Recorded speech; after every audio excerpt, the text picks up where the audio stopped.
এখানে এই ভিডিওতে র্যাক এন্ড পিনিয়ন কয় ভাগে বিভক্ত তা দেখানো এবং বোঝানোর চেষ্টা করা হচ্ছে।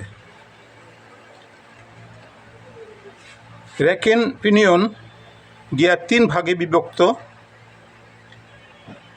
Straight teeth rack and pinion gear অর্থাৎ সোজা দাঁতের র্যাক এন্ড পিনিয়ন। 2 নম্বর helical rack and pinion gear, এটার দাঁতগুলি একটু বাঁকা। এবং 3 নম্বরে যে দেখতে পাচ্ছেন এটাকে বলা হয় herringbone teeth rack and pinion gear. এ হলো আমাদের র্যাক এন্ড পিনিয়ন গিয়ার। ধন্যবাদ ভিডিওটি দেখার জন্য।